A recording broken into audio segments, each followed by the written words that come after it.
Okay, well, we're gonna start in about 4 minutes. Is that right?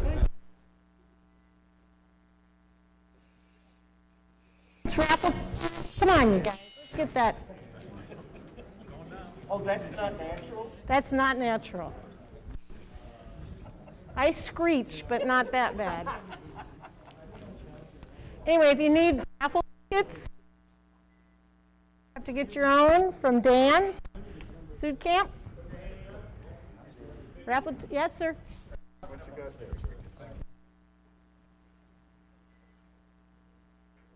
I would like to walk softly. Where do you need me to stand? Speaker. I'm going to try and move that speaker forward. Want me to stand?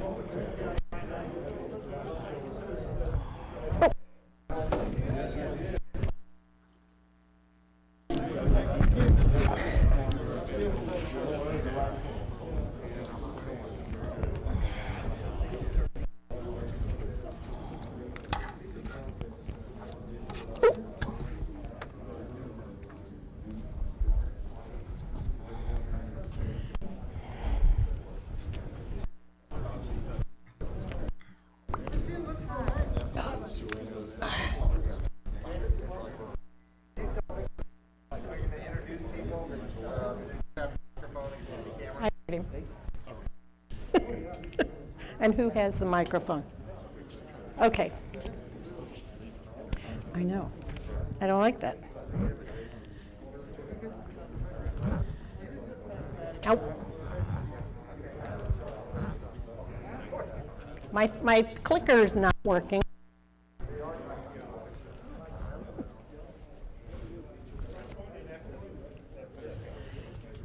No, they have to release control.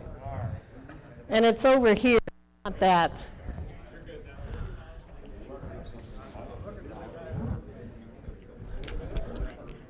I got 1 minute. It worked earlier. Yeah.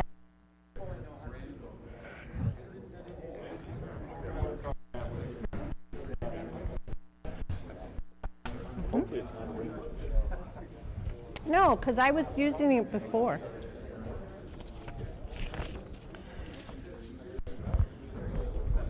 I tested the batteries before we checked.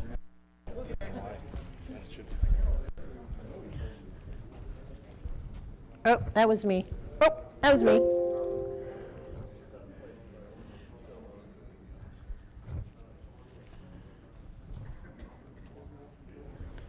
Okay, I have its time. We ready? Let's get started. We've got a full night tonight of, I think, a lot of information and presentations for you. This is what we're going to be doing. Got a reminder that this is our last of 2021. We don't meet in December. And we are recording this. And I'm Vicki Berry, and I'm president of the Guild this year. So thank you all for joining us in person and joining us online. We appreciate your participation. Let's see, do we have any new members here tonight? We had 8 new members sign up this month, November. Any of them here tonight? No? Do we have any guests that are here tonight? Yes, Rich? Over here on the, we'd like you to just tell us your name and what brought you to our guild. Well, I was here last month, actually. Oh, okay. I was here last month, and I just I want to join at the beginning of the year. That's my plan, and I'm going to stick to it. Well, wonderful. And your name? Just for the information. Your name? Tell us. Steve Rachel. Steve, thank you again. Anyone else? Thank you. No? Okay. All right. Well, I'm hearing feedback. A couple of us who've been around a while remember in 2019 when Doug Stowe gave our weekend presentation and program on boxes. You guys remember that? And it was a snowy weekend, if I remember. Regardless, we had a build-a-box contest. And I think those that participated found it really fun. So David Zeman suggested we have a build-a what? You know, we haven't had a big presentation this year like Doug's was. So this is going to be a build-a-whatever contest. And I have details of the rules and such, but it's real short and simple. You can use any wood or woods.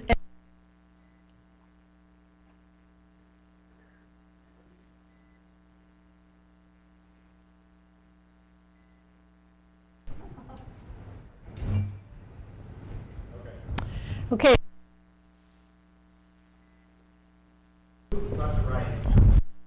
Simple. You cannot exceed 5.3333 board feet.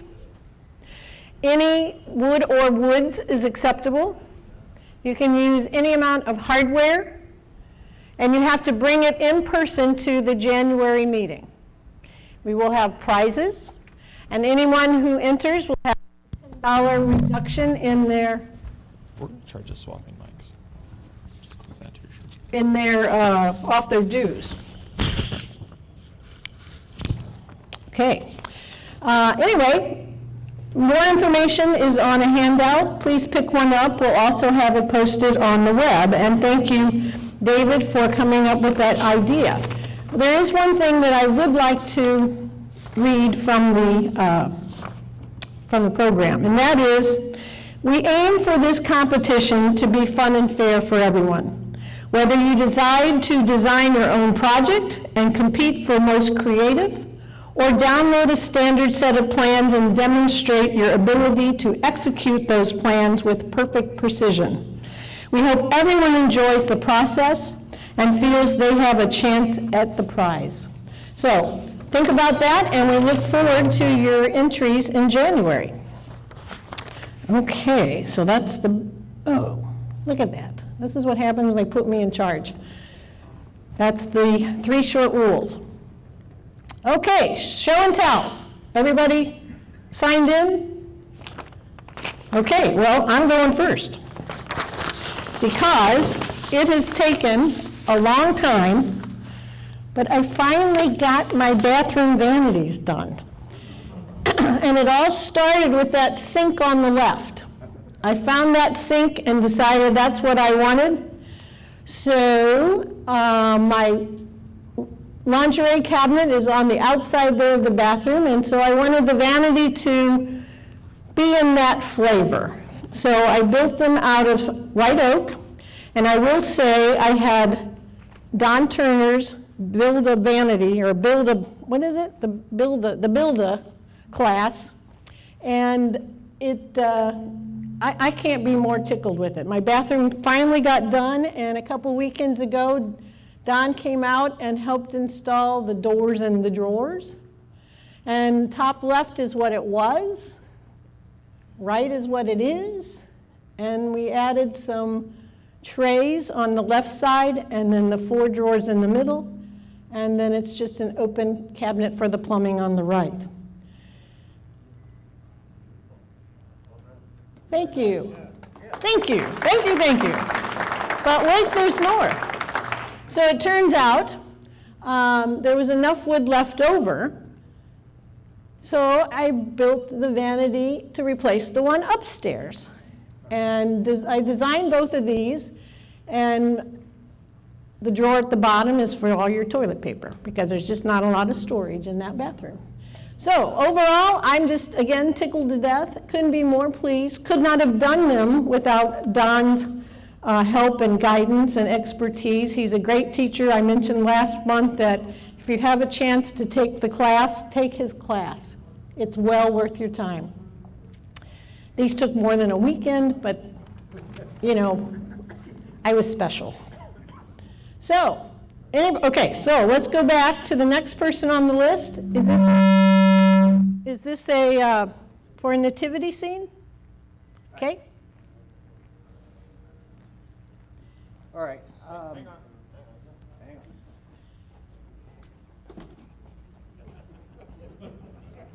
You need to.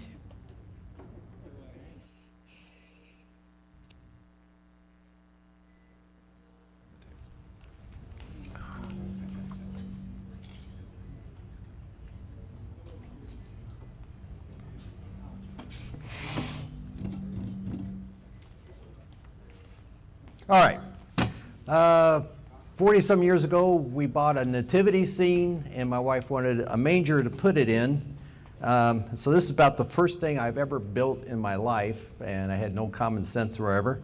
But this is the design I came up with, and what I like about it is the whole thing is all tabs. So at the end of the Christmas season, it collapses down and stores.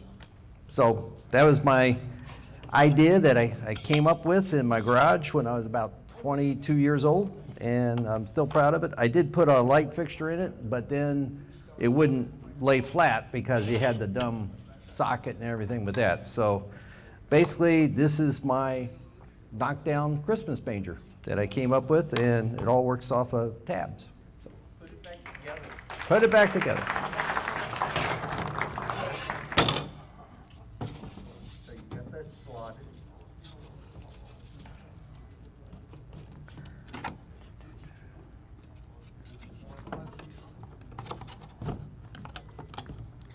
Goes better without a camera. It's okay, the camera can't see you right now. But we'll fix that. Thanks.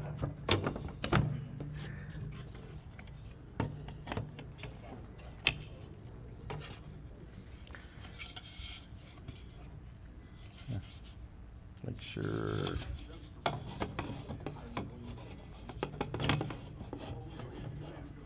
And it helps if I get it on the right side. The good thing about it is either it fits or it doesn't fit, so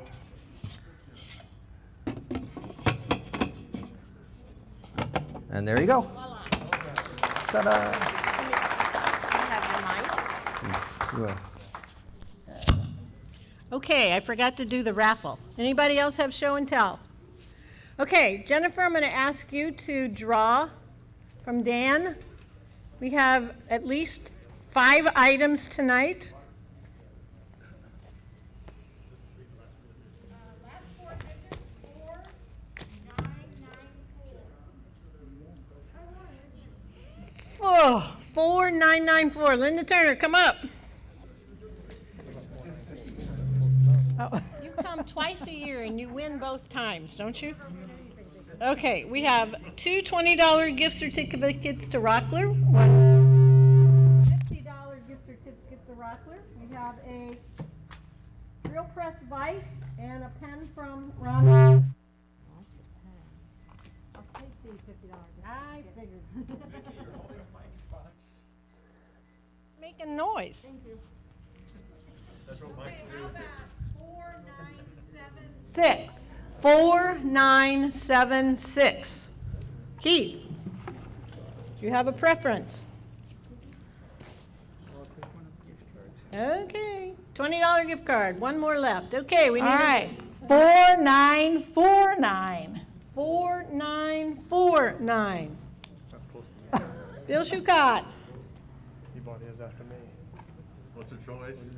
a $20 gift certificate to Rockler, I put it back in. a drill press Drawing later. Oh, vise, shoot. well, I have two, Well, I know it. and a pen from Ron Nesser. I'll take a pen. Okay, all right, next number, please. 4992. Four- Oh, no. 4992. Sorry about that. You don't want to. My mistake. She put it back in accidentally. Yeah, I thought we were done. You have a faulty operator over here. Okay, 4989. 4989. Okay. We have the gift card, the drill press vise, and a pen from Ron Nasser. Okay. Let's do one more.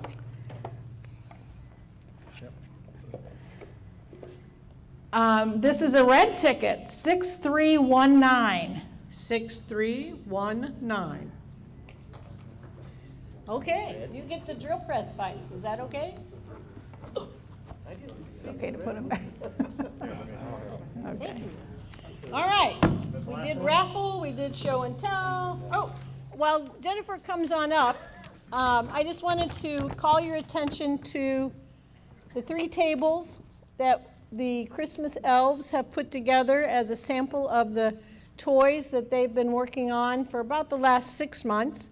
And I want to especially call attention to one of our winners tonight, Linda Turner, who's a winner every day, who was our chief painter and designer of the toys. I will tell you that her creativity, and particularly the eyes on all of the, I did the inanimate stuff, and she brought them to life. So thank you, Linda, and please come up and take a look. We're going to do the program again next year, only we're going to be starting earlier in the year so we don't feel quite as rushed in getting everything done. So if you want to participate or any items you want to make, these are just a few samples, and the door's wide open to your creativity. Okay, let me tell you a little bit about Jennifer. So Jennifer is someone that I met through my volunteering at LifeWise St. Louis, also was known as Kingdom House. Some of you may know it as that. They had a rebranding a year or so ago. In 2019. Okay, 2019. And she is the Development and Associate Executive Director of the organization. And she's just a delight to work with. LifeWise became one of our receiving organizations for our monthly toy donations. And LifeWise and Toys for Tots are going to be the recipient of pretty much most of all the Christmas toys that we've done. So we thought it was appropriate that she came and just spoke a few minutes about the organization and what our contributions have meant to them, because you recall that we had a big Build-A-Desk program as well, and that a lot of those items got reallocated to LifeWise, and I think it's been a big success. Yes, yeah. And I want her to just share how they're using them all. Mm-hmm. Well, thank you, Vicki, for inviting me. And again, I'm Jennifer March, and we're just so thrilled to be a recipient of your toys and of the desks. And as Vicki alluded to, the desk came at a perfect time. You started bringing them back when COVID hit, when a lot of families were at home helping their children work and study, and so those desks really came in handy, because a lot of our children who are under-resourced don't have that kind of a piece of furniture that they can call their own that they could work at. So those desks were wonderful. You ended up giving us 75 desks, which is tremendous. And so many of those desks went to families. Some of those desks stayed at LifeWise in our classrooms for the kids to use. But they are just such a resource, and we really have appreciated it. Some of you may have heard of Kingdom House, now LifeWise. Some of you may not know or have ever heard of our name, but we have been in the city of St. Louis since 1902. We're a social service agency, so we're helping the people in the city really find their way. And in the last 10 years, we've really focused in on helping people with their economic mobility, their mental health, their wellness, and the physical things that they need to help them build a better life. So we're about education, providing education and resources, and then providing coaching that goes with it to help them get to where they want to be, so that they can have their best lives. So that really spans, we work with children, we work with little tots in our early childhood center, all the way to senior adults. So it's a holistic, whole life. So many of the families, the adults are getting services and going to classes during the daytime hours, the evening hours. Their children are also part of our programs for children and youth after school. So it's really a place where a family can come and get the services they need to build a better life. Again, mostly education, but we do have some resources. We have a bodega, so people can come get clothing and toiletries and things that they wouldn't get, for example, with food stamps. And then we also have a market where people can purchase food at a very reduced rate, where we also offer food stamps for that food. Vicki has become quite the diaper packager in our bodega. So over the time that COVID was really at its height, Vicki and many of her friends came down weekly to come and help put things together and really help folks who really needed it most. And so along with the desks and the toys, which go to the children, we have a Christmas program that's coming up in December, and many of the toys will go to the children there. We've used some of the toys for an auction that we ran, but the toys, everything that you've provided us has been wonderful. It has been so supportive of what all that we do. So I just want to personally thank you for all that you've done to support that mission. We have some of our brochures over on the table. If you're interested, we have a lot of programs, and so a lot of times people are interested in what all we do. So there's some information if you'd like. And it just seems appropriate. We have a build-a-thon going on. It has nothing to do with building like you all do, but we are trying to replace vans that we use to support the mission of getting kids to and from our program. So if it's something that you'd be interested in, you can go to our website, lifewisestl.org, and you can find out more information. So just wanted to mention that. But again, I'm here to really say thank you. Thank you from the bottom of our hearts for all the toys and the desks and things that you've done. It really has made a difference for the lives of the children and the families that we work with at LifeWise. Thank you. Thank you. Thank you, Jennifer. And back in September, Jennifer and Scott wrote us a really, really nice letter that I wanted to share that we've since put up on the web page as well. So thank you for being here in person and letting us know how important we have been to you.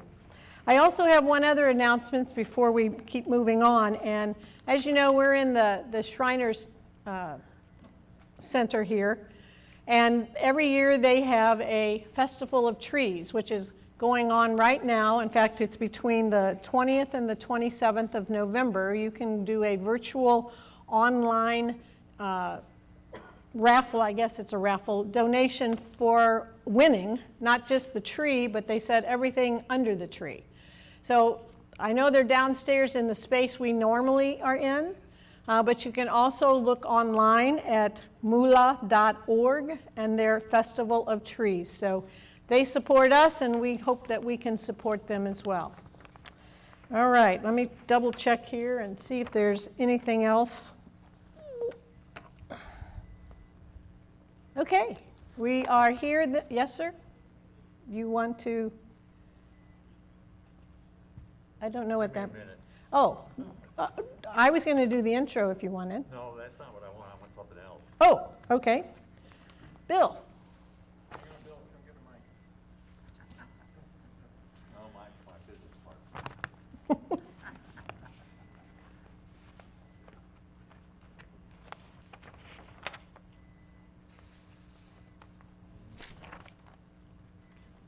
Snappy, isn't it? Yep. Just a couple quick things. In January, we're going to have a presentation from Craig Norson of UPIC Hardware, who's going to talk to us about buying hardwood. And in February, we're going to have a speaker talking to us about different kinds of glue. Classes for January, February, March, April are posted. They're not all complete, and there'll be some additions, but there are a number of classes that have been posted. Please look at those. The shorty classes for specifically new people learning how to use some of the equipment in the shop are going to be offered again, and I'm in the process of organizing that. And I need 2 more volunteers to teach 1 hour, 1 time. And I'll give you a choice of what to teach. Please contact me if that would be of interest to you. That's it. Okay, thank you, Bill. And you don't know this, but I did talk to Craig the other day, and retitled his presentation for January 4th too. Wouldn't you like to know? Okay.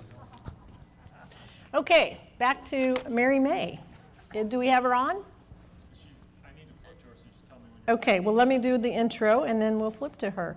So I know many of our members are also wood carvers and may belong to one of the many wood carving organizations in the area. Those that are and came to the meeting brought some samples of some of their wood carvings, so we've got them up here on this table. And some of them have taken Mary's class and have brought some of her DVDs in as well. So Jay, I know, is one that took her class. Did anyone else take any of her classes? No? But still, I would encourage you to come up and take a look at just another aspect of what you can do with wood. So with that, I will give Mary's intro to say that she has been carving, I believe, for over 20 years now. And not only does she start from learning from carving, she carves as a professional, and she teaches carving. In fact, most days she does all three. She puts out a new video, I think, every week, and is just a very, very accomplished carver. She studied with various masters in Europe and has learned many of the traditional techniques and designs that have been used for centuries. She also takes on commissions for furniture from architects and designers to embellish and decorate their work. She has an online video school with nearly 300 instructional videos, and as I said, it seems like every week she's putting a new one out. We've got her website up here if you want to take a look at it, but she does teach schools both in the US and in Germany. She's also an author of Carving the Acanthus Leaf, and it was published by Lost Art Press. And she's been a guest on Roy Underhill's PBS show, The Woodwright Shop, at least 4 times. So with that, please join me in welcoming Mary May.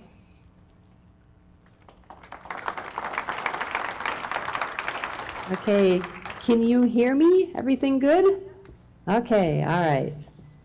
Well, hello everybody, and I did want to say I actually lived in Boonville, Missouri for about 4 years.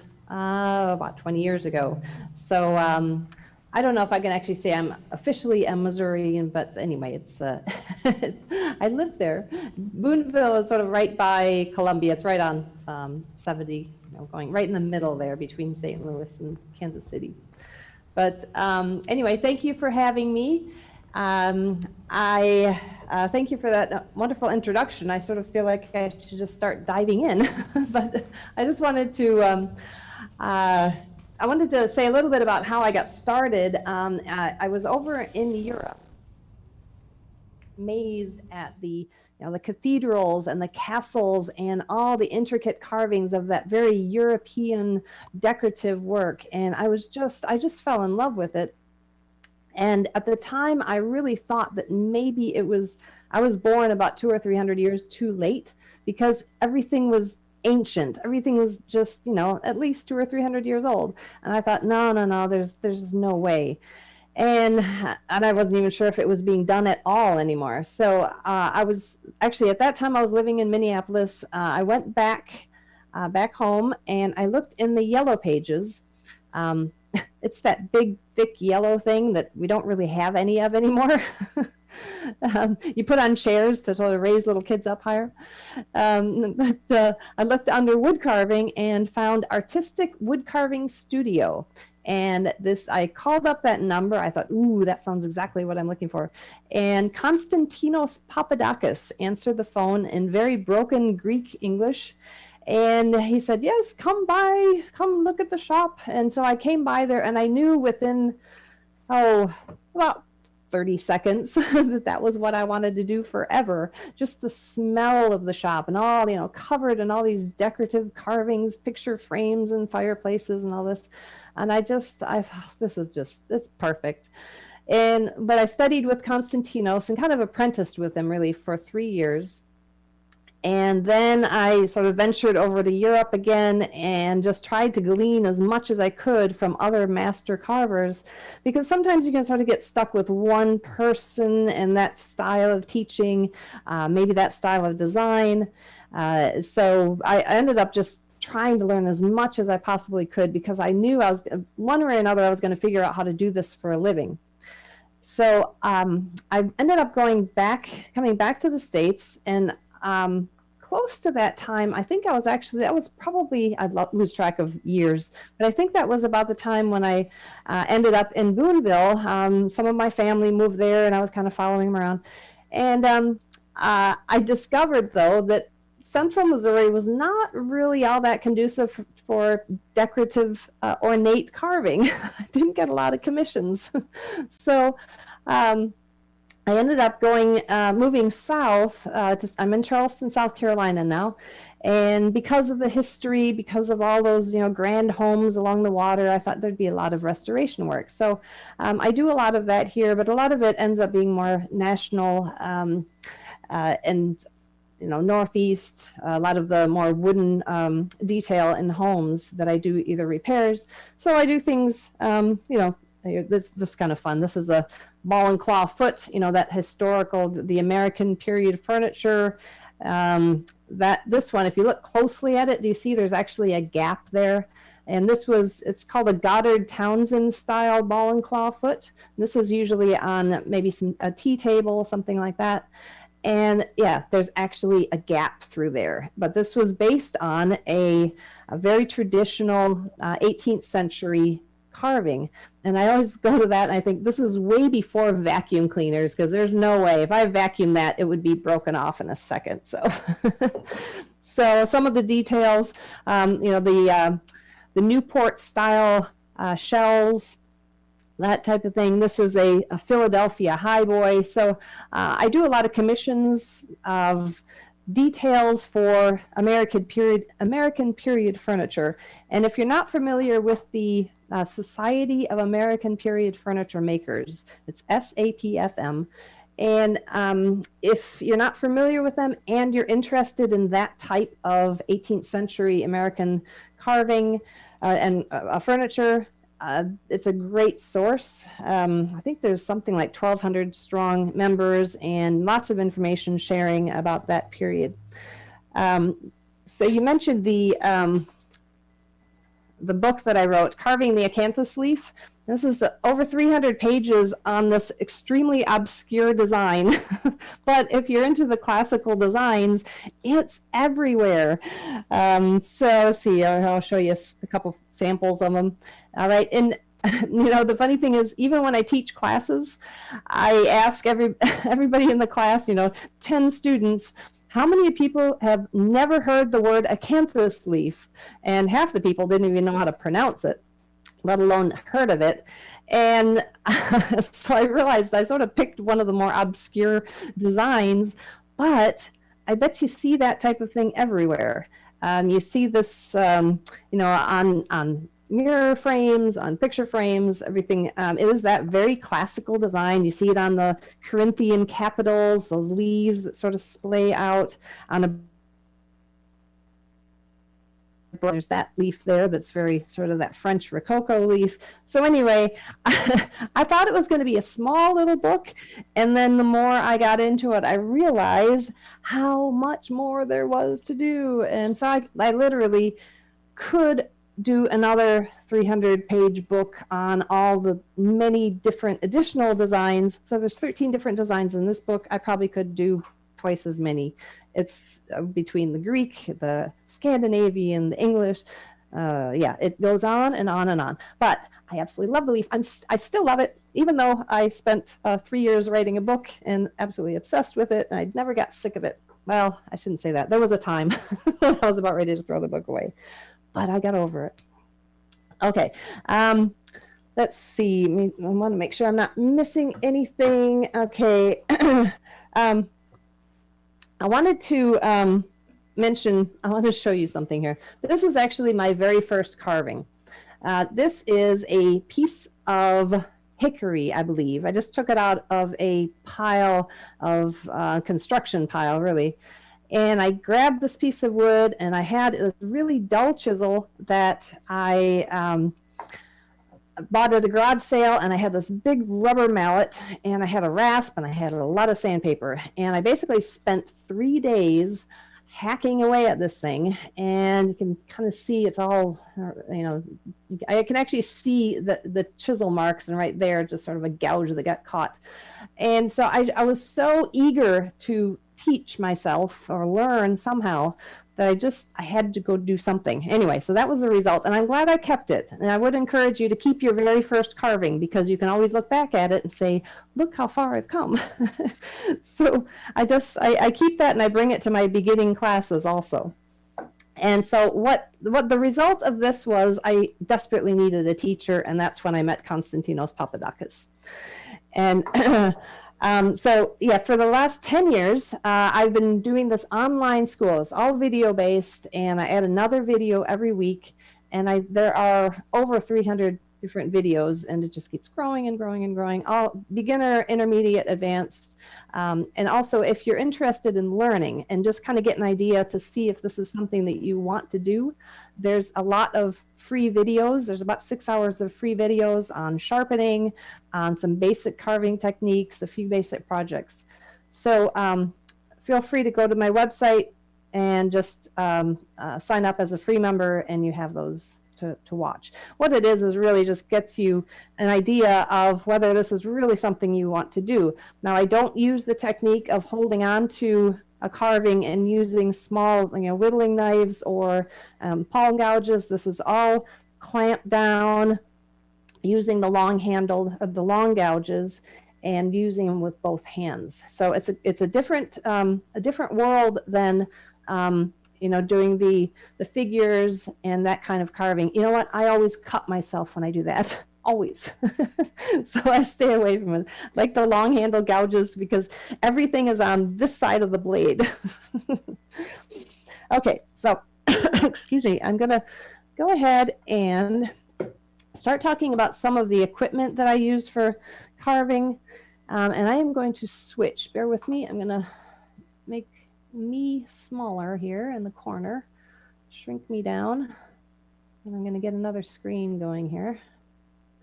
Okay, so what I wanted to do is just talk about some of the things that I use. Now, these are fingerless gloves. I use these a lot because what happens is with the carving, the style that I do, I actually end up getting more irritation or wear on the sides of my hands, and also this part here, just from the sharpness of the wood itself.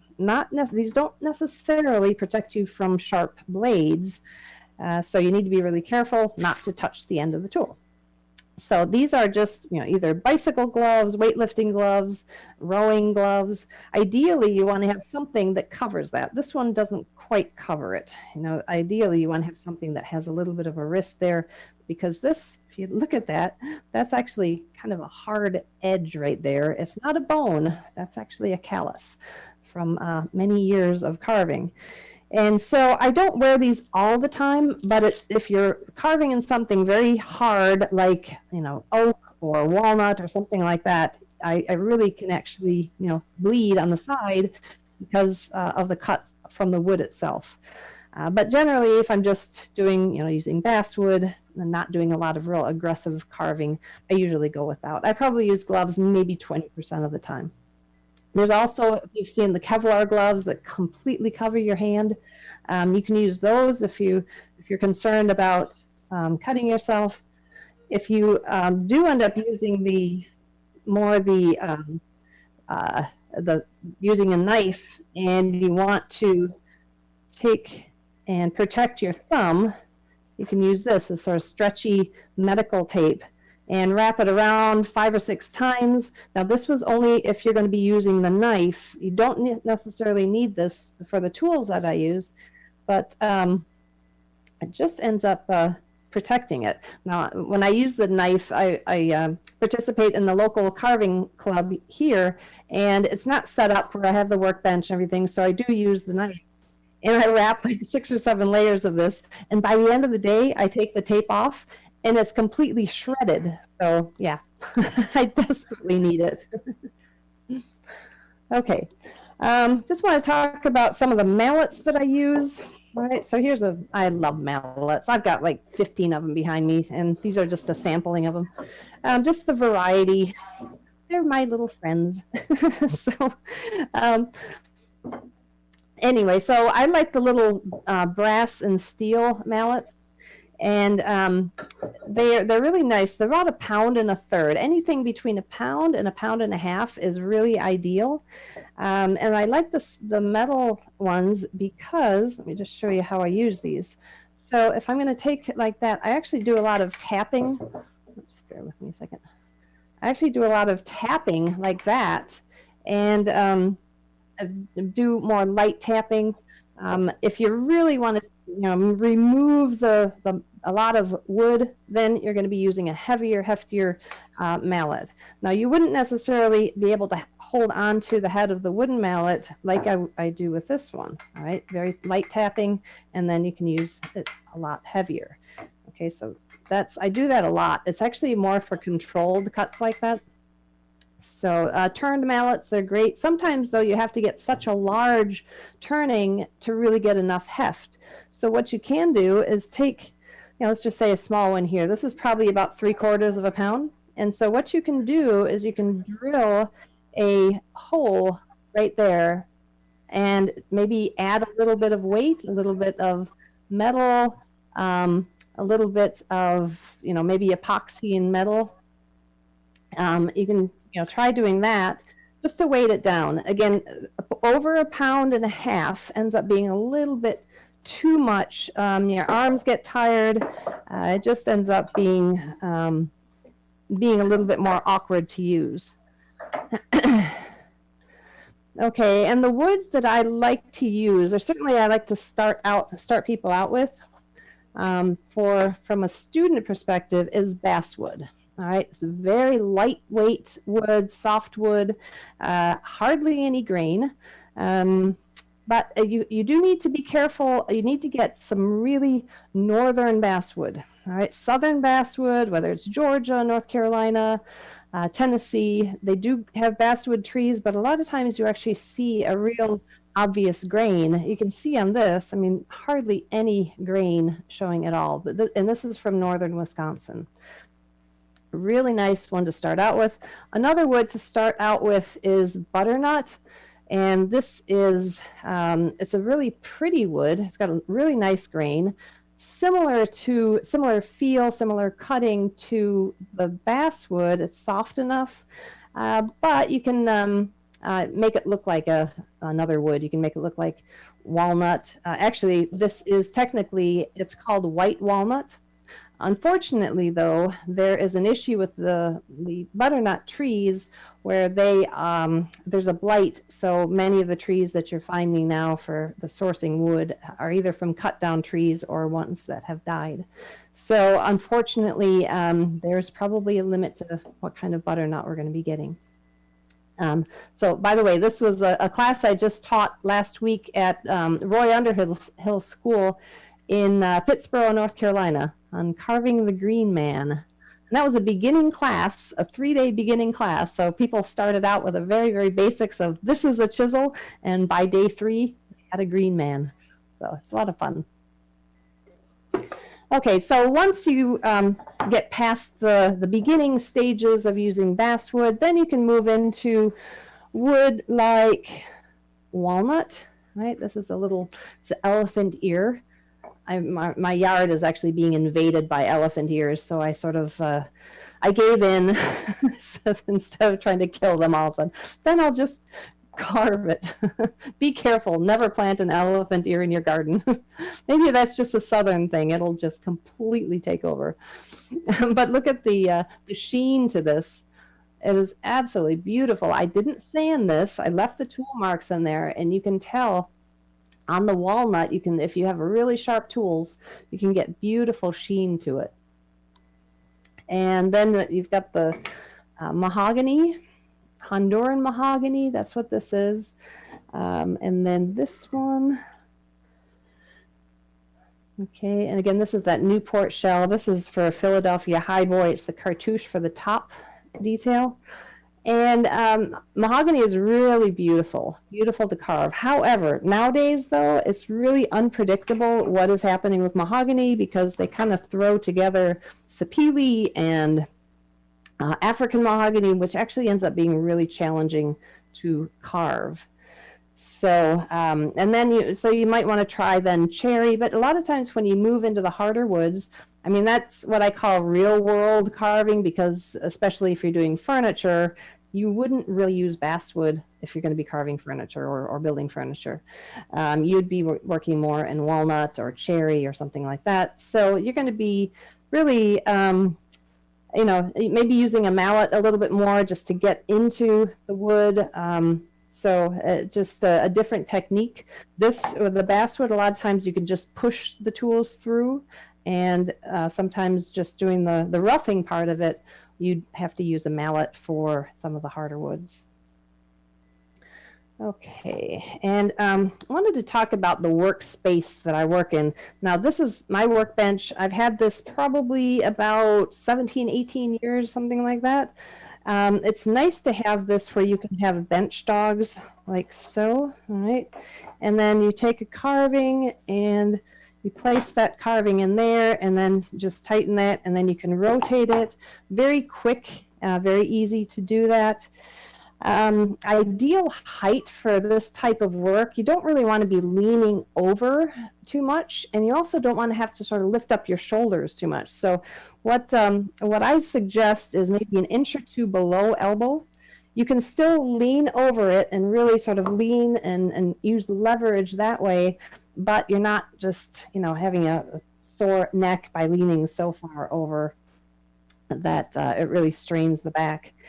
So now this is a standard workbench. I actually have 6x6 blocks under there. Now I'm 5'10", so I needed to raise it up quite a lot.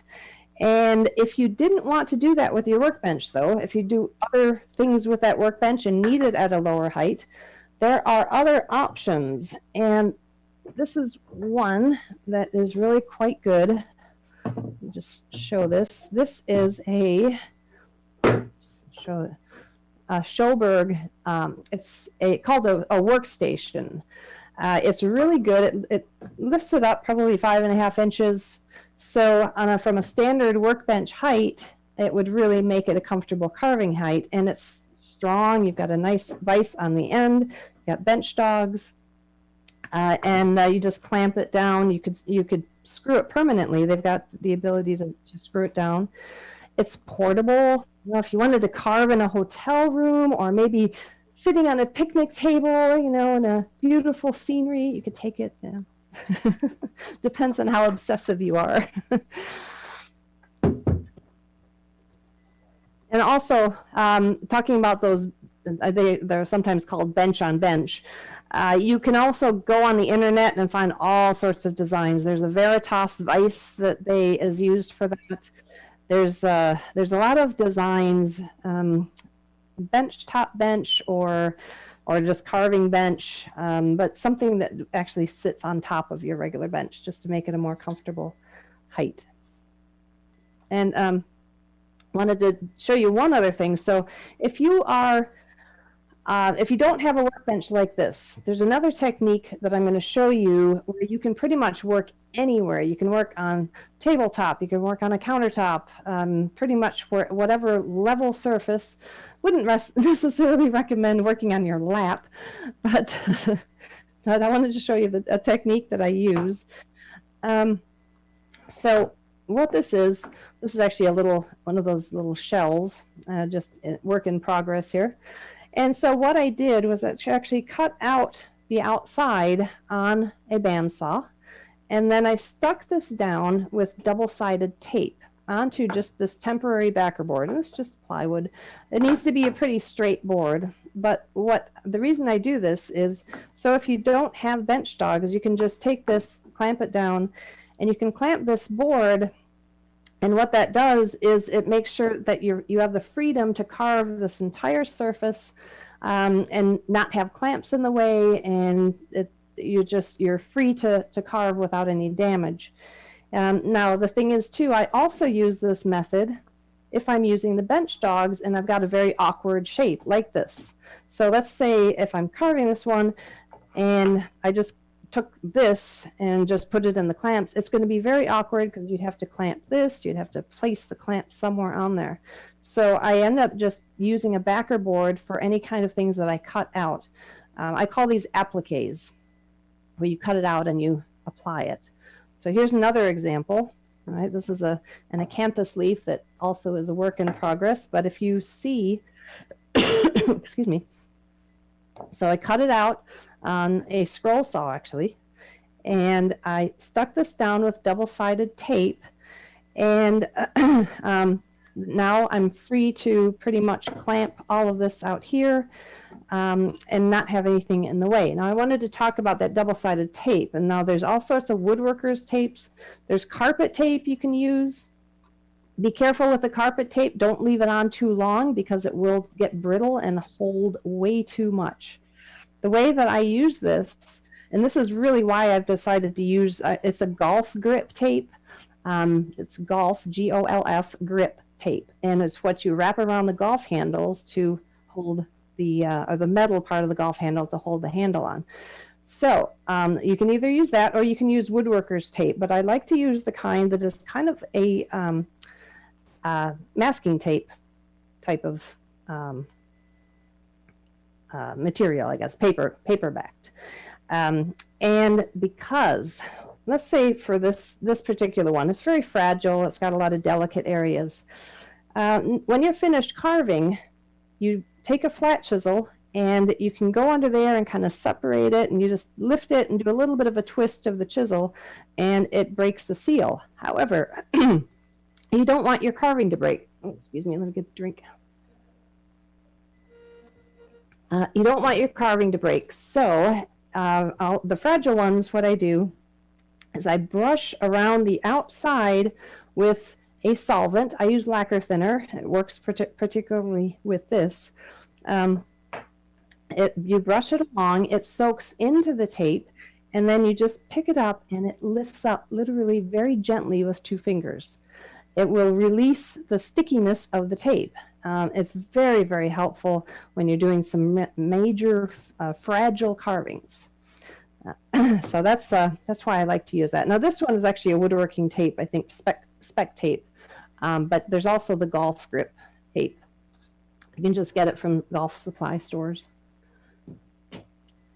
All right, now I wanted to show you some of the tools I've got here. Okay, so we got, these are the long handle gouges. All right, this is a V chisel. All right, I use this one a lot. It's shaped like a V. It's got 2 flat sides. It comes down to a corner. And you know what? I'm going to zoom in just a little bit. Bear with me. You can see a little bit more close up. Okay, so it's a V chisel. I use that quite a lot. And then these are some of the other tools I use. Let's see, grab this one. This is what I call a fishtail, and it really is my favorite kind of tool. It's very thin here, and then it splays out as it goes to the outer edges. It really is nice to get into corners. So if you have an option between a straight and a fishtail, I would definitely go for the fishtail. Okay, and then there's a couple other specialty ones. There's the what's called a back bent gouge. All right, so you see the bevel is on the top, it's curved this way, and it just helps to lift up the tool a bit off the wood. And just want to show a couple more things. This is a spoon bent gouge, and so it's curved like that. This is really to get into deeper areas, and if you're doing a lot more deep carving and difficult areas to get into. This is a great one for carving shells, because you sort of come down and do that scooping out of the shell, and it really helps a lot. So I wanted to show you how these tools are identified. Now, the one thing is this company here called Swiss made, also File. This is probably the one that you'll be able to actually walk into a store, look at them, touch them, and because you can go into Woodcraft Supply, and they're about the only ones that really supply a full set of tools. Really good quality tools.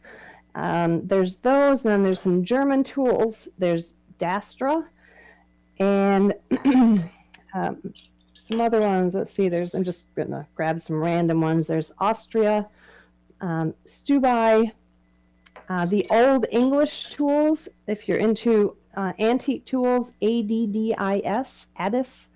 It's 4 generations of the Addis family that made and sold tools. So if you're looking for individual tools or collection of tools, a lot of times you can come across that either at auctions or antique. What is it? The Midwest Tool Collectors Association? You're probably familiar with that. I try to stay away from that and certainly keep my credit card home. Because you know what? I don't know if you can see back here, but this is only about 1/3 of what I have. I've got, it goes all the way around my room, so.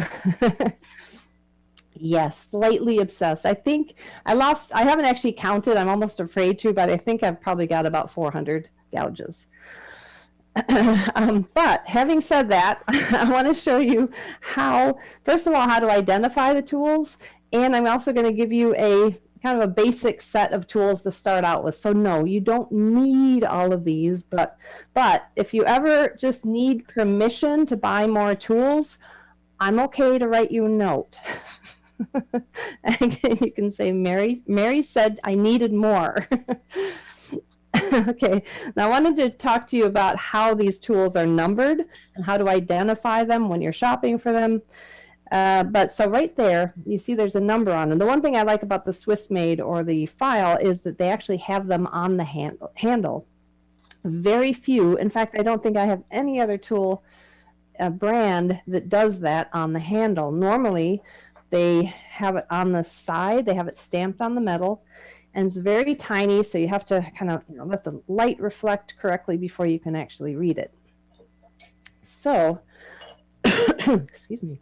Let me just go back to that. So this says a 3F14. All right, so generally there are 2 numbers. Now the F stands for fishtail. All right, so let's just stick with the number 314. And so the first number represents the sweep or curvature, and the second number represents the width in millimeters. So let me just show you real quickly. We start out with number 1, which is flat, and then it goes 2, very slight curve, great for doing backgrounding. Actually, that's a little bit too curved. Not quite that curved. It's actually really good. It's just like a flat tool that just has the corners just so they don't dig in. Number 3, a little bit more curved. Number 4, a little bit more. All right, and it goes all the way up to a number 10, right, which is actually a half round. And then beyond that, there's number 11, which is actually shaped like that. It's a veiner, all right? They call it a veiner.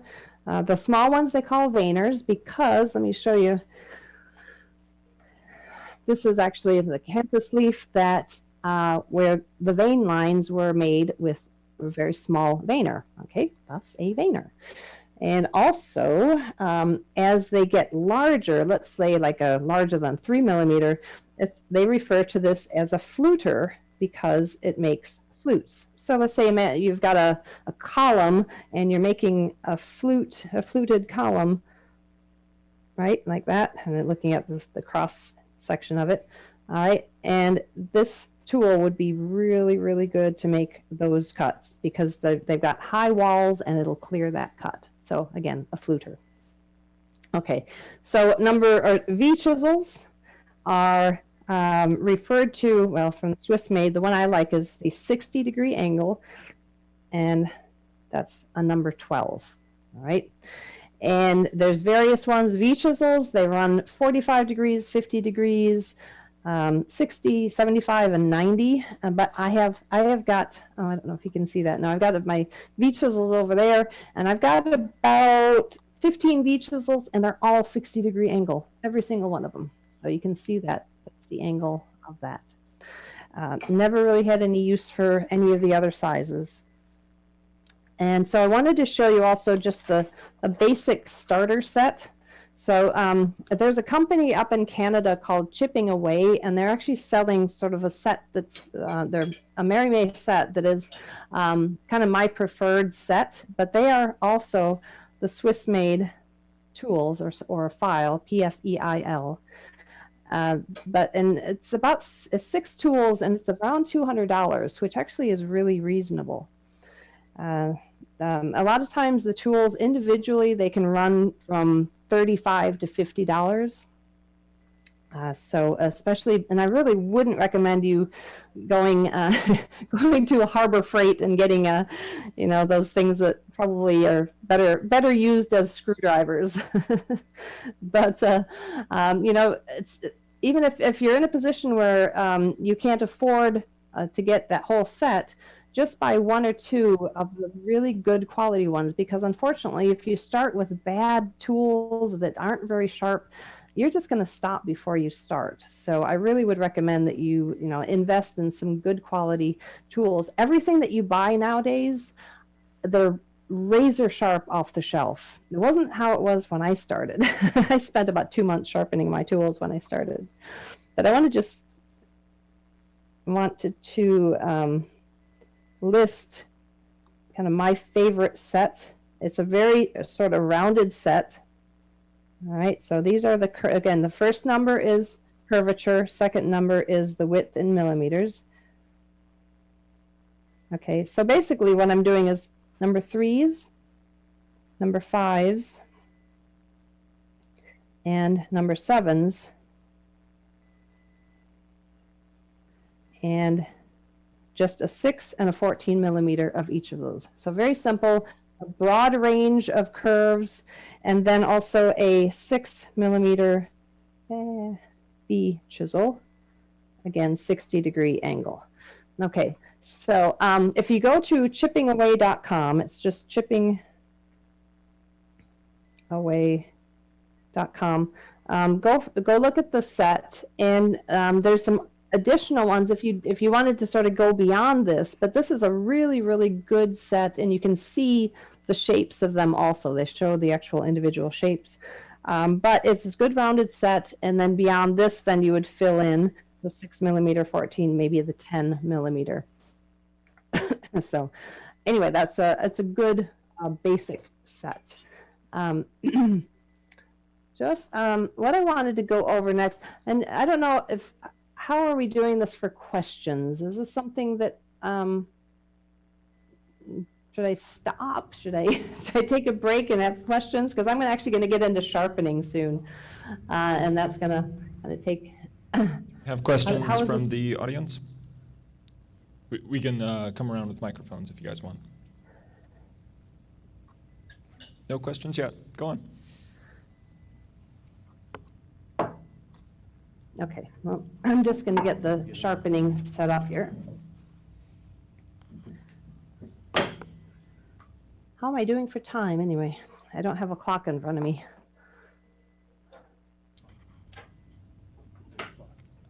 It's 8 o'clock. You're doing fine. 8 o'clock? Okay, so I'll just keep going. You can yell when I time to stop.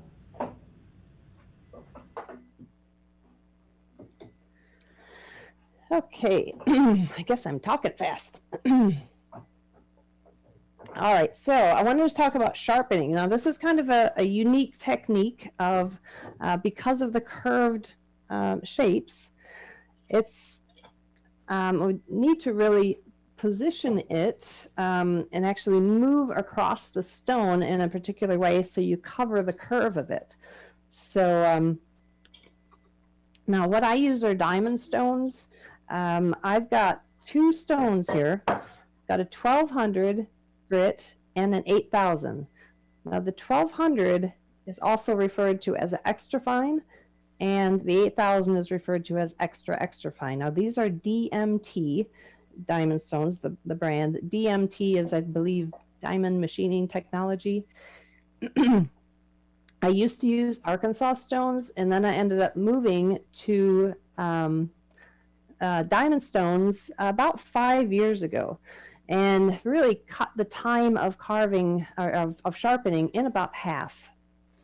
And so I want to show that just really for this, I'm going to show you the movement and the positioning of it, because what I do is when I start feeling that the tools are getting a little bit dull, I start with the 1200, get to the point where there's a tiny little wire edge along the inside, and then I move to the 8000 for the final honing. But for this, just for a demonstration of showing how to actually I'm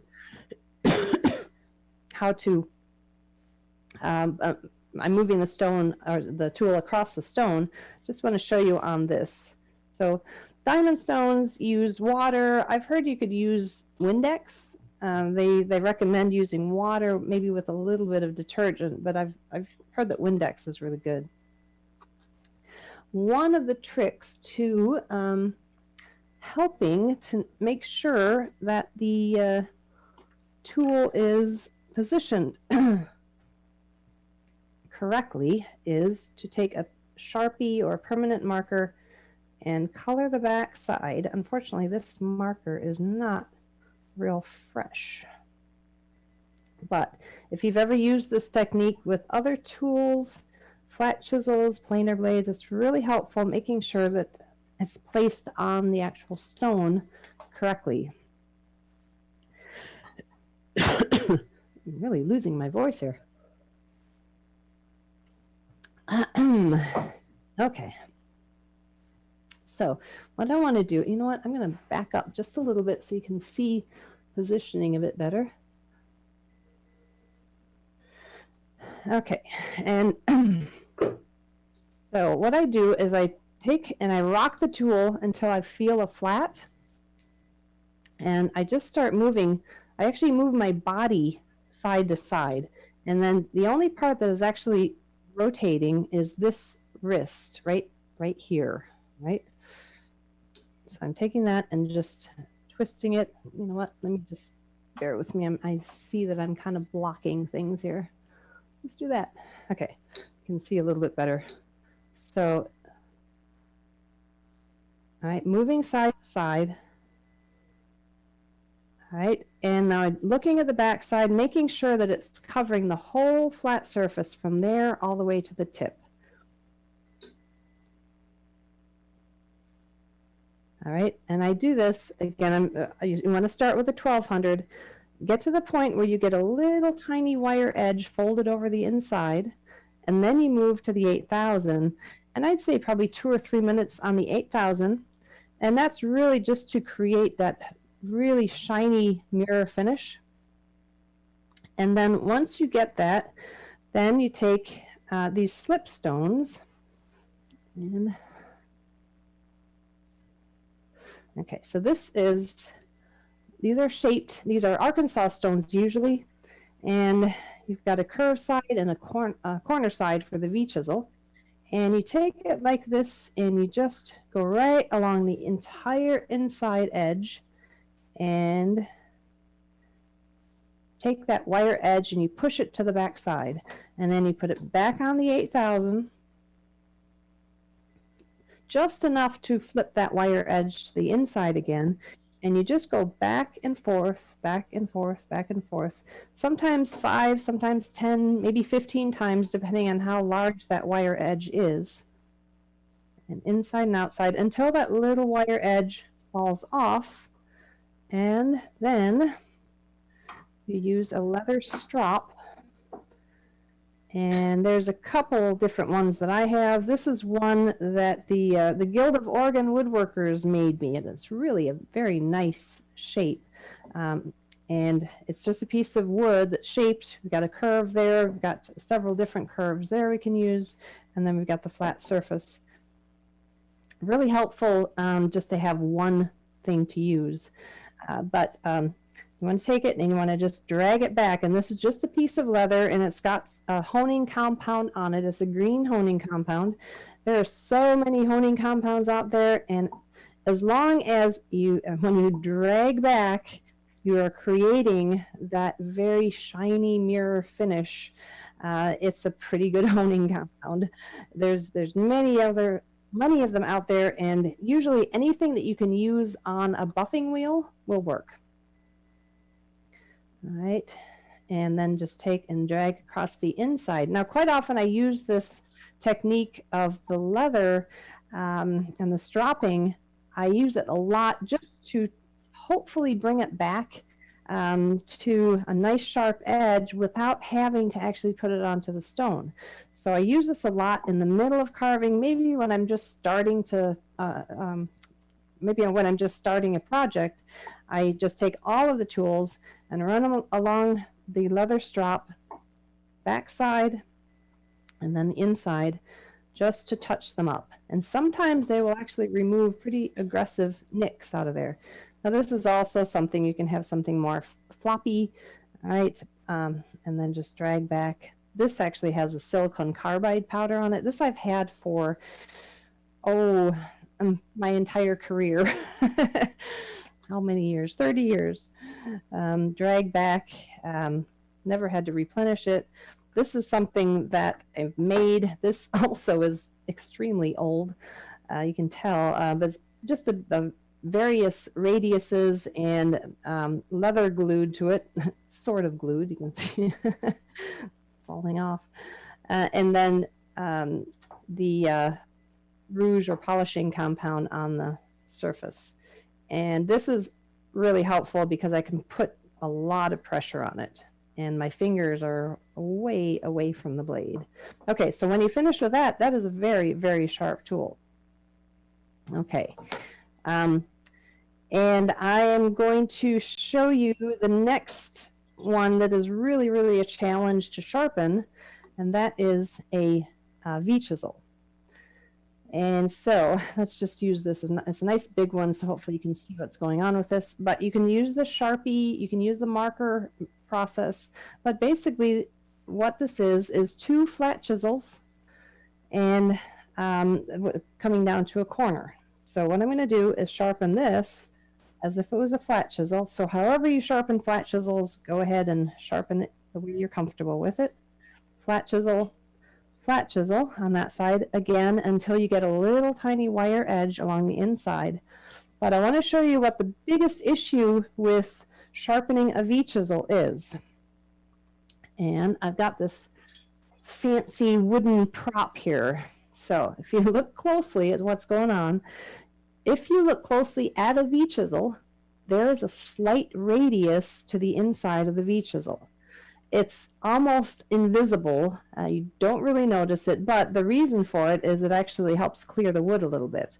So imagine you're sharpening it with a flat side here, and quite often you end up with a sharp corner on the outside.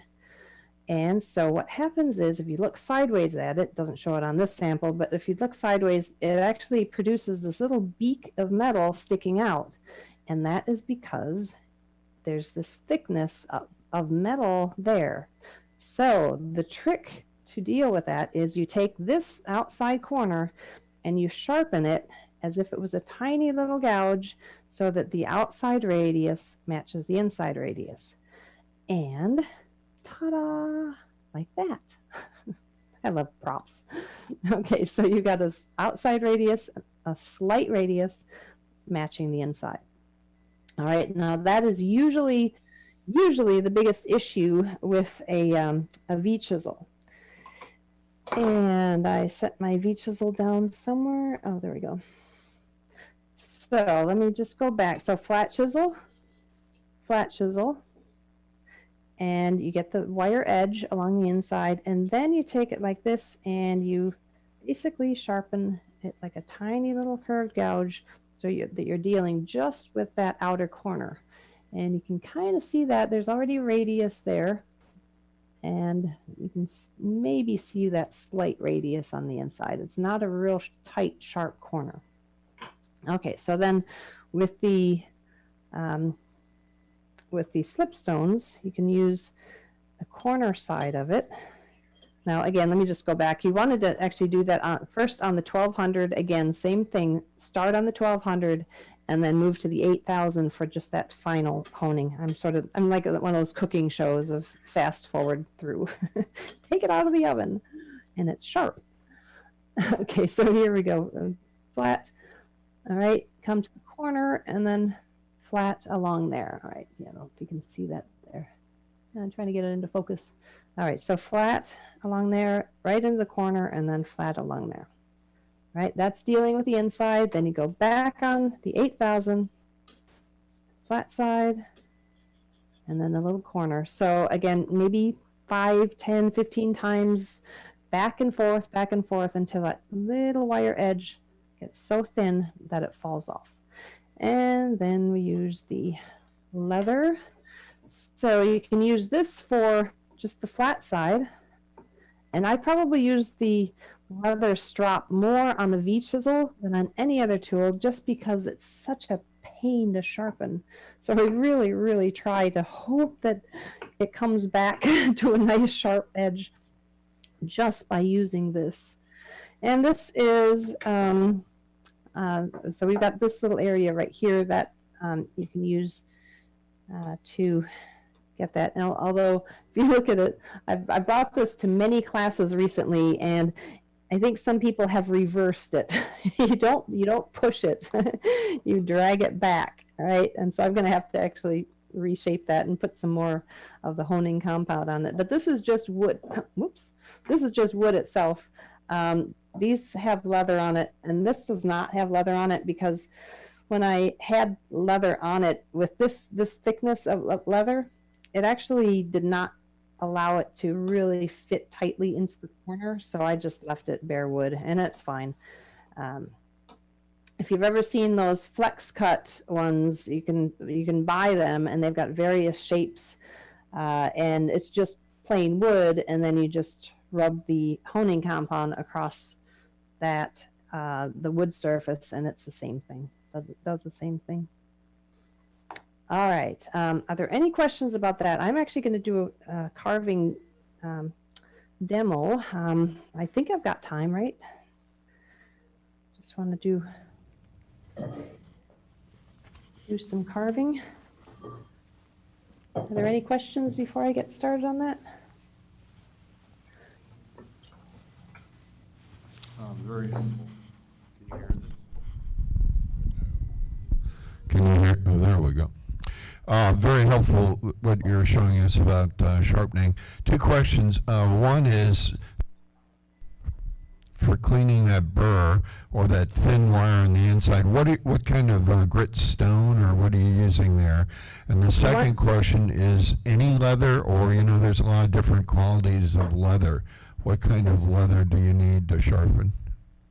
Okay, so the first question, what grit stone? Sorry, I have a short memory. Yeah, for the inside. Yeah, for the inside. The stones that I have are surgical black Arkansas stones or hard Arkansas. You want to have something very, very, very smooth. I've got several of them. This is actually translucent Arkansas stones. You don't want to have something where you can really feel a grit because you're not trying to reshape the inside of the tool. If you have something really aggressive and you can actually see scratch marks along the inside of the tool, then it's way too aggressive and you don't want to be able to actually reshape it. So really as fine as possible. You definitely don't want to have that as a like a medium or soft Arkansas. That would be too aggressive. The type of leather doesn't matter. In fact, you could get away with doing no leather. There's the there's the big debate of what side of the leather is better, the matte side, the rough side or the smooth side. Both work. I've seen people who completely swear by the only way I can do it is the back side, the smooth side, that side. I use it usually with the rough side or the fuzzy side, if you want to call it that.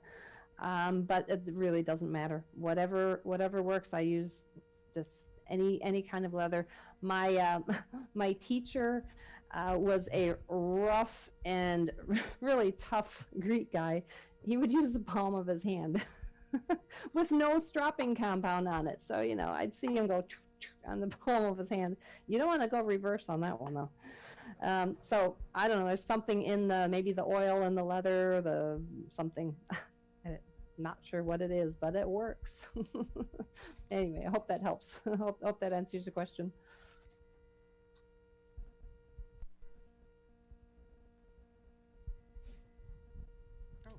Okay.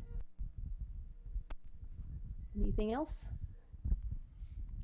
Yes, I've got one. Was you were showing that, especially for V-tools, as you get smaller and smaller with the V-tool. Now you go down, and some of the work I do are 1 millimeter, 2. How do you do those and not ruin it? Time to buy a new chisel. No. There are Yeah, ways. $40 a piece is great. Yeah. Well, I'm going to show you a secret. All right, if you see this is 6,000 grit sandpaper. Okay? And the trick with as tiny as they get is the slipstone. Just, you can't find a slipstone that will fit in it. You can do the back side just very gently, you know, flat side, and you even still have to deal with that slight rounding of it. But the tinier they are, obviously that issue with rounding the outside is not going to be as big of an issue. But what you want to do is take something, you can get the 6,000, 4,000, 6,000 grit sandpaper at auto supply stores. You can usually get it at Woodcraft Supplies. But what you want to do is basically try to get it as sharp as possible, and depending on what kind of sandpaper you have, it may be stiff enough to just use it on its own. You may have to put like a putty knife or something behind it. And I'll take one of these little tiny ones. I've got a few small ones also. So you basically, hang on a second, let me just do it that way. So just take it like that and just very, very gently, again, try to do one side and focus on the other. And sometimes you need a magnifier. Sometimes you literally will just need to look at something really, really tiny like that to be able to view it. But yeah, sandpaper is really the best way to use the slipstone. Customize your own slipstone is what you're doing. And you can even use the sandpaper on the other tools too, by wrapping it around a dowel. So if you don't have any of these Arkansas stones, get a really fine, at least a 4,000 grit sandpaper, and use that, you know, just shaped, it will fit. All right, that's how I deal with those small, tiny ones. Okay. Did that help? Yeah, it kind of helps. At the same time, you're trying not to disturb that keel underneath, or the heel portion, you know, that is, and it can only go so far, and if you throw it out either way, right back to, you know, having a problem. But you can have like two walls and then a nice dip in the corner too. Right. Been there. Okay. I've destroyed a couple of V-chisels learning the hard way. Yeah, if you're too aggressive with that slipstone, or too aggressive with that rounding over the corner, then you're going to have these walls and then a dip. So it's equally as really bad for the chisel having that than that little beak or point of metal out. So both of those are just a real problem for a V-chisel. You want to have it really straight from edge to edge, and then along the, you know, at the V, you want to have it just a continuous curve. Okay. Yeah, the larger ones are definitely easier. Yeah, and the same thing applies, I assume, when you look at number 11, you get that Number 11, exactly, and exactly. down to 1 millimeter, I got a 1/2 mil.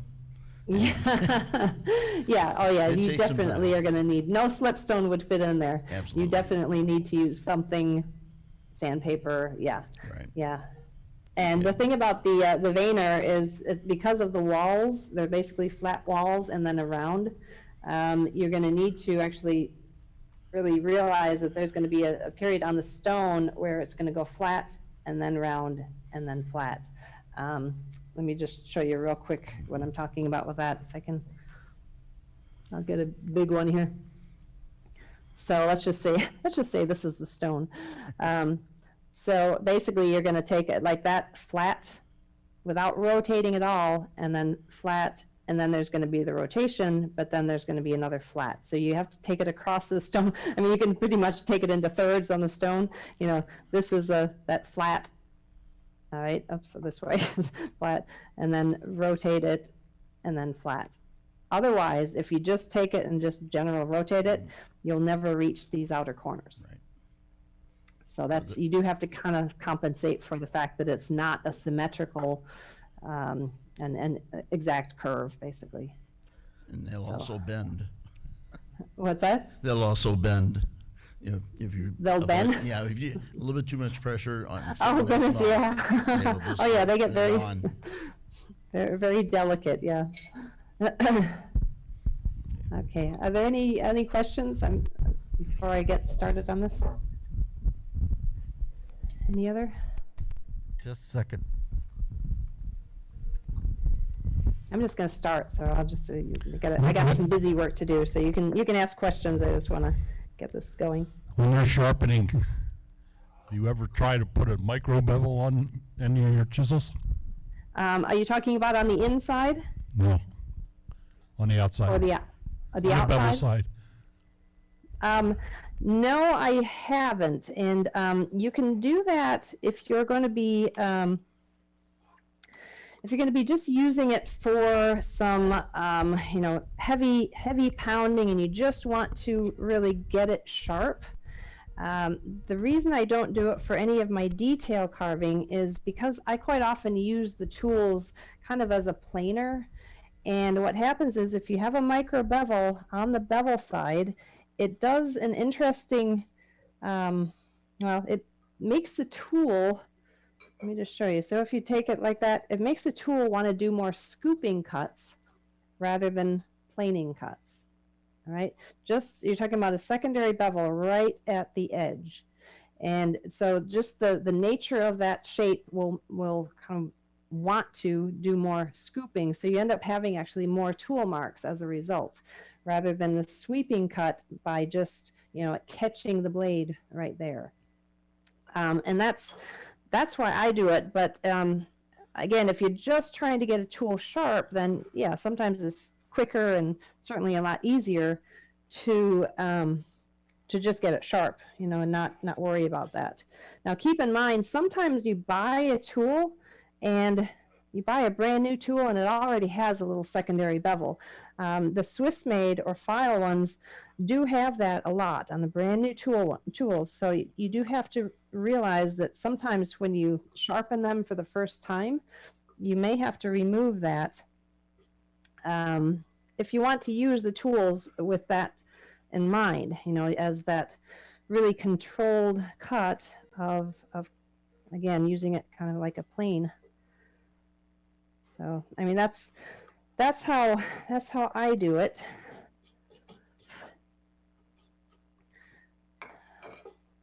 Okay.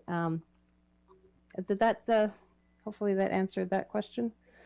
Is there anything else? I wanted to, okay, I'm just going to get into this. Is that it for questions? And I'll dive right in here. Yep. No more questions. We're good. Sorry? No more questions. We're good. Oh, okay. All right. Just want to get some of the other carvings out here. Okay. What I wanted to show you here, this is, it's a calla lily, and sometimes when you're carving, it's a good idea to get samples. Sometimes just so you can try to see what's going on, and just so you can get a visual of what we're actually looking for. And I love these, where you basically this kind of a cone shape and just splays out really lovely. Now these are just plastic plastic flowers that I picked up from Michael's. You know, they're pretty realistic though. That's kind of what you'd end up seeing. And so sometimes you just have to look at this and kind of look at what the shapes are happening. So we've got this cone shape, and then we've got this curled edge, and then we've got this side here that I want to kind of show peeking out from the back side. And so there's a lot happening in here. And I want to show you some of the things I've done here. This is actually it's cut out on a bandsaw and carved, and so it's a little bit deeper. And so you look at the side and you can actually see this is a little bit lower. But looking straight on, it has that three-dimensional look. And then you look at this one, which is more of what we're going to be carving. And you can see it's a very shallow relief, but it still has the illusion of depth. All right, and I'm going to show you some tricks that I use with this. But you see how this is lowered down like that? That's how I'm going to do it so I can get into this pretty quickly. But just going to take a curved gouge. So what I did, I took my V-chisel along the outer edge, took it down about 1/8 of an inch, not too deep, but going to go around and just quickly lower this background down. As I said, it's just a quick way to get into the carving without necessarily having to, you know, saw it out, or sometimes the lowering of the background actually ends up taking longer than the actual carving itself. So the tool I'm using right here is a number 714, and it's a pretty curved one, right? Not real curved, it's not like a half round, but it's enough to really, so that the corners don't go under when I make these cuts. Now you can see it's kind of rough still, but I'm just going around and just about maybe 3/4 of an inch away from the carving, and just a nice gentle angle down. And as I'm doing this, I'll slow it down a little bit here, but as I'm doing this, I'm doing kind of a slicing cut as it goes through the wood. All right, very gentle slicing cut. Every single cut that I make like this has something of that. Just a little bit as it goes through the woods, it's just going from one side to the other. Now I'm going to go back over the side with the V-chisel and just clean that up. Now I could do it this way, or I could actually go around the outer edge with a vertical cut. So match the tool that goes along this edge and make these vertical cuts. But again, we're talking about timing here, so this is a little quicker. I can get into it quicker.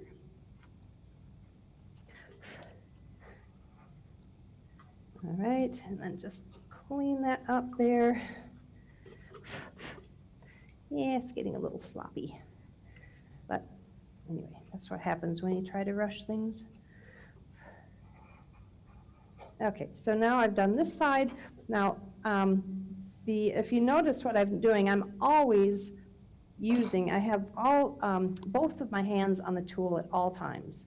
And then whether it's using right or left hand, that is really what keeps it safe, and it also helps control the tool. And I never carve like this where I'm actually holding onto that or with one hand. These are meant they're long enough where you can actually hold on with both hands, and basically with your thumbs close together. And this part here is always touching something to brace, right? And that's really what controls the cut.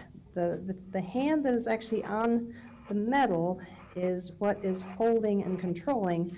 The hand that is pushing from the handle is the one that is really the force behind it, but the one that's holding the metal is really doing quite a lot of controlling.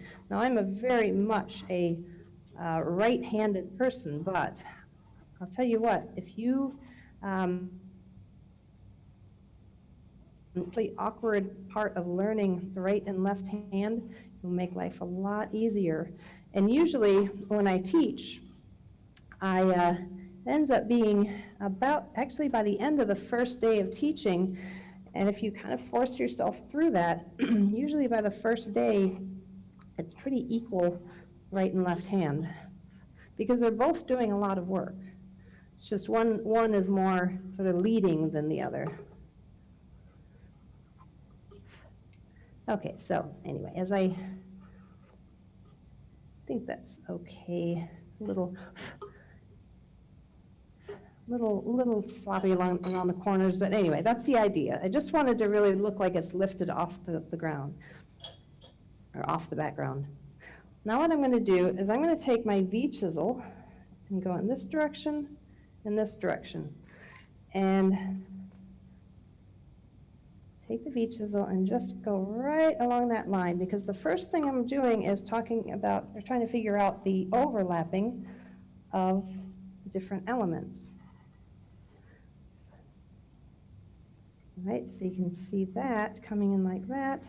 And then we've got this, the leaf going underneath. I'm going to go ahead and take that V-chisel. I use my V-chisel a lot with just clearing away the wood.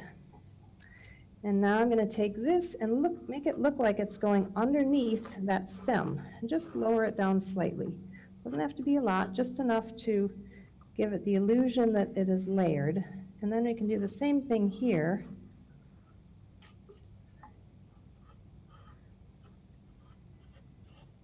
All right, and then can give a little bit of shape to that, maybe a little bit of a wiggle along the edge.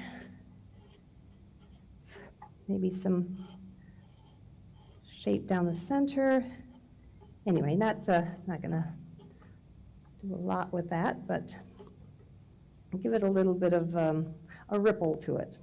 Okay, so I already took the V-chisel there, and then what I want to do is take this section here, because this is the edge curling around, and then this is the back side. So what I'm going to do is take this and angle that down slightly so it looks like it's going into there or underneath there. All right, and all the way around here.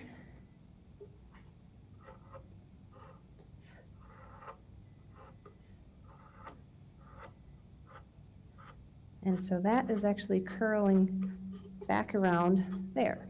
Okay, so already it's looking like this is kind of set back. Now I want to really quickly show these. You know, I'm kind of running out of time here. I want to quickly show you the donut. All right, this is very, very good lesson. It's part of my free lessons. I think it's on YouTube too. But basically, talking about the outside of the donut, you've got these quadrants, and you want to carve in this direction, this direction, this direction, and this direction to go with the grain direction. Otherwise, you could really snag things and really cause some problems. So it's the first lesson that I did as a student, and it still sticks with me many years later, that basically the direction. So I'm going in that direction, kind of downhill. All right, rather than that direction, which is going to snag. Okay, so in a way, this is sort of that donut, right? Anyway, it's what I focus on a lot with my teaching, because it's so important. You can just get so caught in, going in the wrong direction so easily. Okay, and now I'm going to go again with the V-chisel and separate that out so that that edge looks like it's a lip, right? That edge there. And then I'm going to take this and round that. So as I'm doing this rounding, I'm just rounding out over the edge right there, very, very gently, all right? And I'm actually going to have a very flat surface here, but the illusion is going to be by just doing a very slight rounding over that side and a very slight rounding over that side. It's actually going to give the illusion that it's a lot more rounded.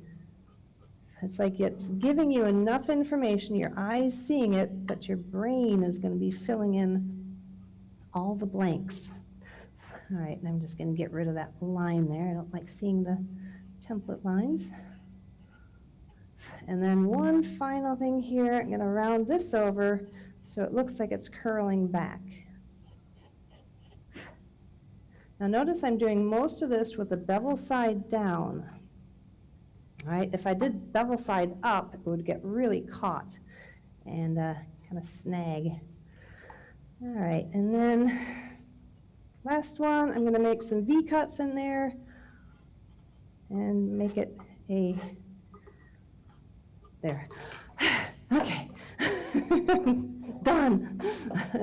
You can kind of see what's going on. That was one of the quicker ones. Okay, that catches the shadow a little bit more, but you see what's happening?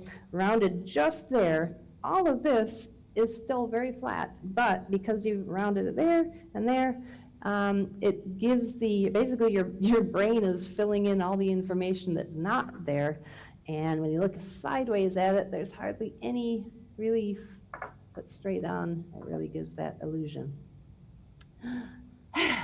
Anyway, I did it. What's the timing?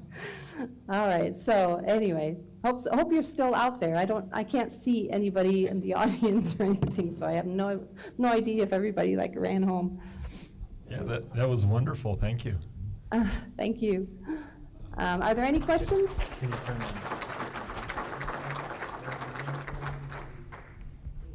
And if there were any questions, please raise your hand. We'll come around with mics. Question up front. Bill? Just some. Is there a question? Mary, I see how you chisel with two hands, and you're using a pretty soft wood. Is the technique similar when you're working with a harder wood, maybe a walnut or a cherry? And how does it change at the point where you need to use a mallet? Well, I wouldn't use the mallet on any of the details, like the rounding and things like that. The mallet would maybe be for the lowering the background or doing any of the real just heavy removing of wood. A lot of that real sort of delicate controlled cuts, the mallet wouldn't really help with that. It would be more for just doing the roughing out and getting the majority of the bulk of the wood away. But everything, the details, it would just be pushing through. It requires a lot more control, and that hand that is actually holding the metal is really doing a lot of work by holding it back, because it's very, very easy for the gouges to slip a lot easier on harder wood because you're just pushing that much harder. But yeah, I'd say the mallet, just for this particular project, I would probably just use it on the backgrounding. Thank you. Mm-hmm. Anybody else?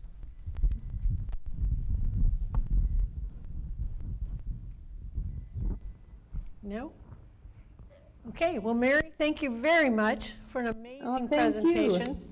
Thanks.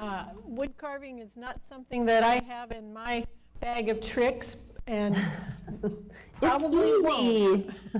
I don't need any more hobbies, but for those that are interested, do check out Mary's webpage and maybe some of those introductory classes, videos that she has.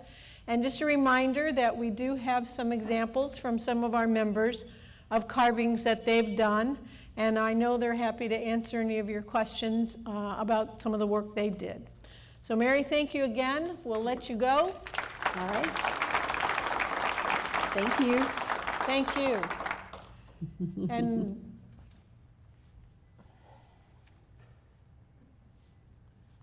Sorry, I'm hanging up the Zoom. okay.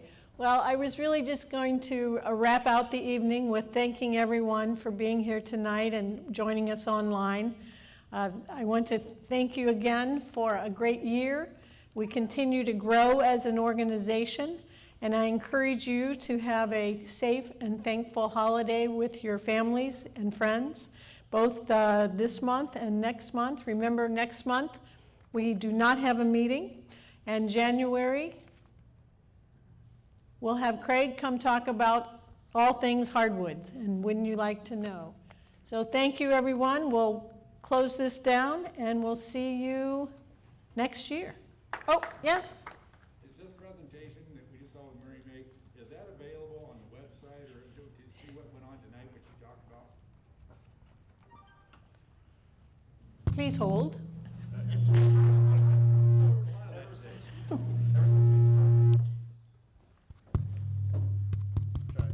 Okay, I there we think- go. Ever since we started recording these, as long as you've seen us up here with this video equipment, every one of those meetings has been recorded to YouTube. So if you go find the St. Louis Woodworkers Guild YouTube channel, you'll find all of the recordings over the last year-ish. Including this one, so yes. The answer is yes.